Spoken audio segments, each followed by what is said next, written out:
start with you.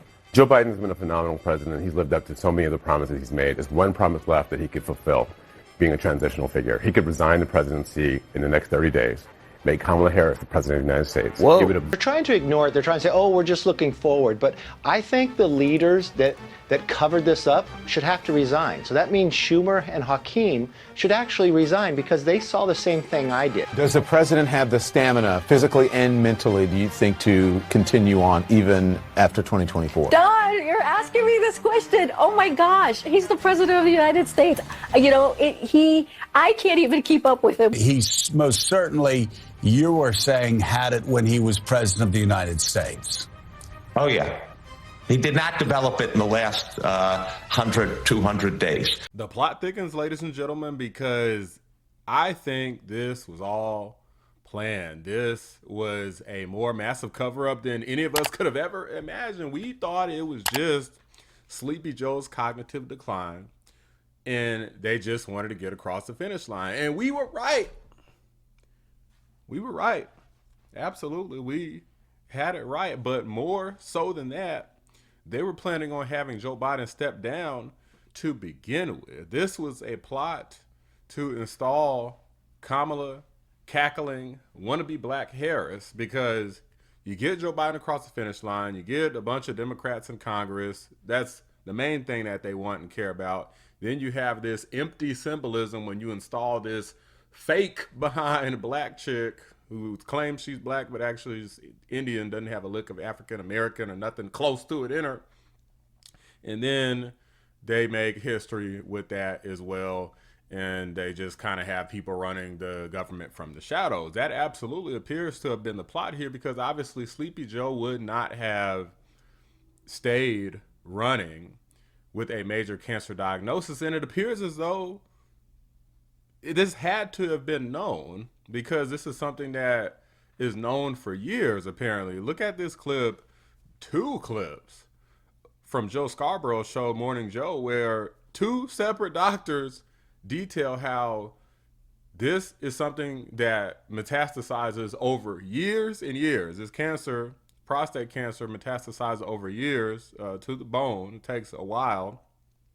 And also how there's no test, there's no prostate exam published, whereas you got Donald Trump and George Bush and Obama had all published theirs. Joe Biden just mysteriously didn't publish one. You believe it is likely, if this prostate cancer has spread to the bone, that he could have had it for up to a decade, but certainly it's likely. Would it be fair to say it's likely to have had this for at least several years? Oh, more than several years. You don't get prostate cancer. So again, I just want to stop you. So this is not speculation. If you have prostate cancer that is spread to the bone, then he's most certainly, you were saying, had it when he was president of the United States. Oh, yeah. He did not develop it in the last 100, 200 days. He had it while he was president. He probably had it at the start of his presidency in 2021. Yes, that I don't think there's any disagreement about that. And I'm just curious again, if your doctor to a president of the United States that is a male, that is an older man, would a prostate test, and again, we're just talking about a PSA screening, a blood test that you could do along with all the other blood tests. It's not even that it would be intrusive. Would this not be one of the first tests that you would conduct as a White House doctor?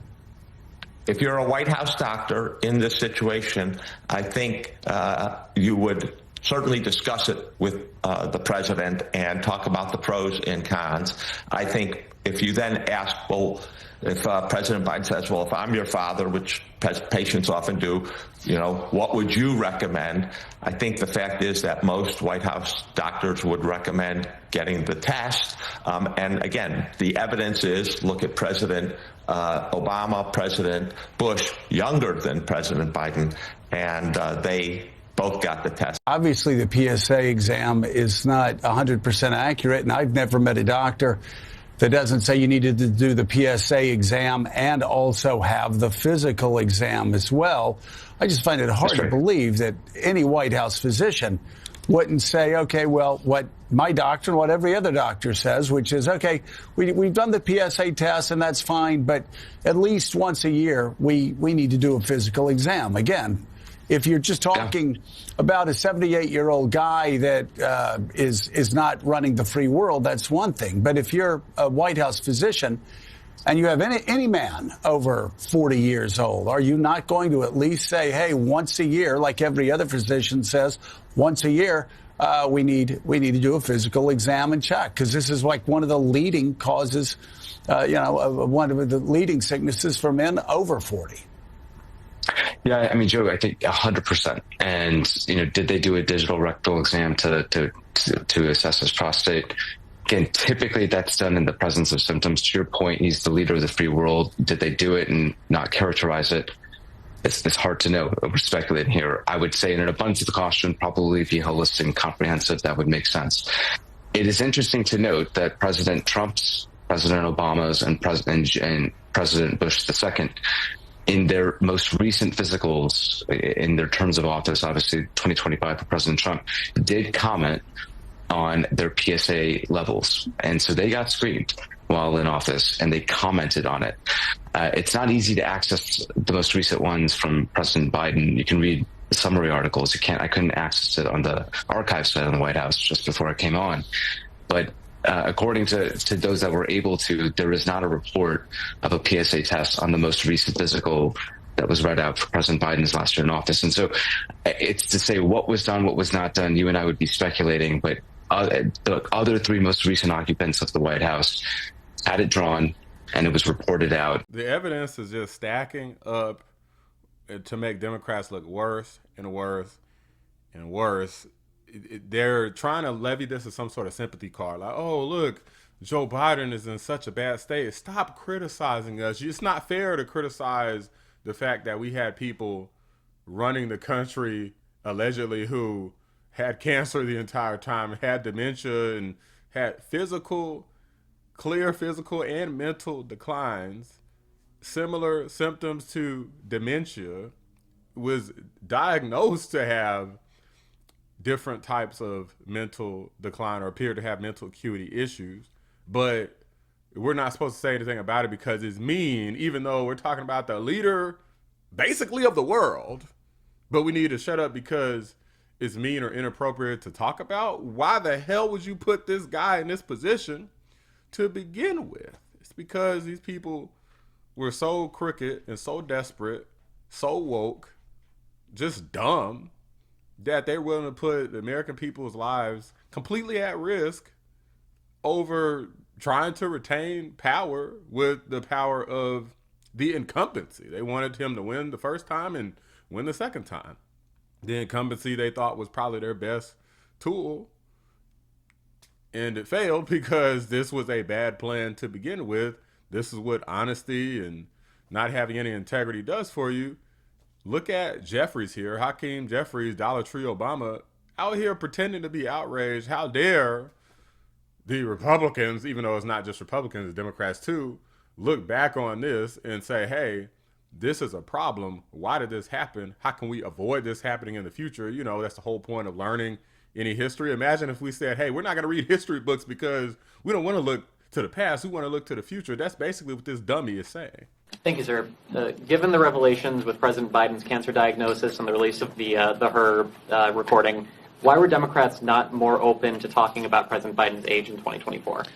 My thoughts and prayers have been extended to President Biden. It's a painful moment for him and his family. It's a very serious diagnosis. My expectation that President Biden is going to meet this moment with the courage and resilience that he's consistently shown. It seems to me entirely inappropriate that at this moment in time, when President Biden is dealing with a serious and aggressive form of cancer, There are Republicans who are peddling conspiracy theories and want us to look backward at a time when they actually are taking health care away from the American people. No, as House Democrats, we're going to look forward. They literally are trying to take health care away from millions of Americans at this very moment in the dead of night. And Republicans want to fan the flames of conspiracy theories at this moment? No, thank you. Jeffries, no. I don't think anybody is falling for your nonsense. Like all these stupid hand gestures that he makes and these stupid things that he says, trying to pretend like he's outraged all the time. This guy doesn't have any emotion in his spirit at all. This guy is a complete puppet. That's if he even has a freaking spirit in this soulless husk of a body that he has, because he doesn't this guy barely comes across as human the way that he talks. The fact that all of these things happen and you don't want anybody to look into it, like the fact that they're still trying to play politics with this, they already lost based off of this. And they're still trying to play coy and they're losing further. It's getting worse, guys. That's what's crazy about this. It's getting worse because now it looks like not only they hid this cognitive decline, it looks like they hid the cancer too. Somebody hid it. Even MSDNC is calling it. Even they're not trying to cover this up. They're like, yo, this looks crazy. This looks like way too much, even for us, even for the propagandists on MSDNC is too much. That's how you know it's way too much. President Trump reacted to this. I want to go ahead and show his reaction. We have very similar sentiments. Let's get into it. Do you want to respond to President Biden being diagnosed with cancer? Are you going to call your predecessor? I think it's very sad, actually. I'm surprised that it wasn't, the public wasn't notified a long time ago, because to get to stage 9, that's a long time. I just had my physical. You saw that. You saw the results of that particular test. I think that test is standard to pretty much anybody getting a physical, good physical. We had the doctors at the White House and over at Walter Reed, which is a fantastic hospital, do it. I did a very complete physical, including cognitive tests. I'm proud to announce I aced it. Got them all. I got them all right. You proud of me? Yes. Your husband would be proud of me for getting them all right. It's a little risk. If I didn't get them all right, these people would be after me. It would be not a good situation. But I think, frankly, anybody running for president should take a cognitive test. They say it's unconstitutional, but I would say in that particular case, having a cognitive test wouldn't be so bad. But when you take tests, medical, as a male, that test is very standard. I don't know if it's given to everybody, but it's given just about. And it takes a long time to get to that situation. Now, I think, to get to a stage 9, I think that if you take a look, it's the same doctor that said that Joe was cognitively fine. There was nothing wrong with him. Well, he said, if it's the same doctor, he said there was nothing wrong there, and that's being proven to be a sad situation. False. And the autopen is becoming a very big deal. The autopen is becoming a big deal because it seems like that maybe was the president who ever operated the autopen. But when they say that was not good, they also, you have to look and you have to say that the test was not so good either. In other words, there are things going on that the public wasn't informed, and I think somebody's going to have to speak to his doctor, if it's the same, or even if it's two separate doctors. Why wasn't the cognitive ability, why wasn't that discussed? And I think the doctor said he's just fine, and it's turned out that's not so. It's very dangerous. Look, this is no longer politically correct. This is dangerous for our country. Look at the mess we're in. You're talking about all these questions on Ukraine and Russia that would have never happened. As an example, if I were president, would have never happened. The other thing is you have to say, why did it take so long? I mean, this takes a long time. It can take years to get to this level of danger. So it's a very, very sad situation. And I feel very badly about it. And I think people should try and find out what happened, because I'll tell you, I don't know if it had anything to do with the hospital. Walter Reed is really good. They're some of the best doctors I've ever seen. I don't even know if they were involved, but a doctor was involved in each case. Maybe it was the same doctor. and somebody is not telling the facts. That's a big problem. 100%. 100%, guys.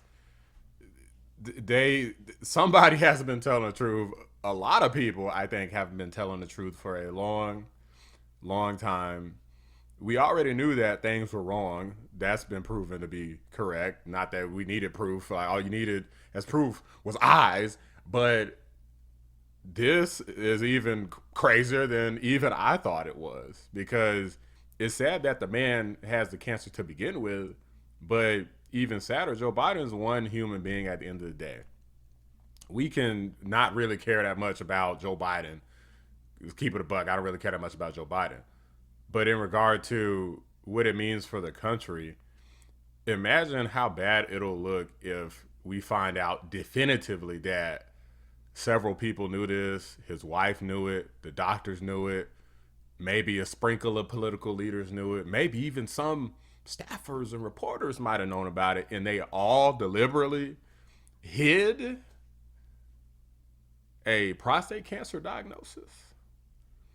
That would be catastrophic to the imagery of the nation and the fact that we had this guy in charge, to the Democrat Party, just politics in general. Like, there's so much corruption already. This is a whole nother level of scandal. And I think that somebody somewhere knew that you get this guy across the finish line, you could just have him step down, have Kamala be in, and then the Democrats would be the historic first black female president, because obviously they don't believe that a black woman could actually win on her own, so much to the point that they don't even pick a real black woman. They pick an Indian woman and just call her black, and then just don't give her a primary, right? But this is freaking ridiculous, guys. Do you think that people knew about his cancer? Do you think these doctors lied outright? Or do you think they just happened to not take the test? It's just a coincidence. They didn't take the test. They didn't find anything. Boom. Or do you think they lied? Also, do you think it was planned for them to just get across the finish line? Biden steps down. Boom. Kamala's president, because they didn't have faith that she could win on her own because she's too much of a little dodo brain? That's what I think. But let me know what you guys think. Drop a like on the video. Subscribe to the channel if you're new. I appreciate y'all watching the Black and Non-Believe Rising channel. I'm out. Worst part is, privately together, they acknowledged his problems. They made jokes about it. They said he was our zombie. This is the highest leaders in the cabinet would say this about this president, because they would talk about him not recognizing him, calling him by a different name, and then go out and attack those who ever brought it forward. That, to me, is the biggest crime of all.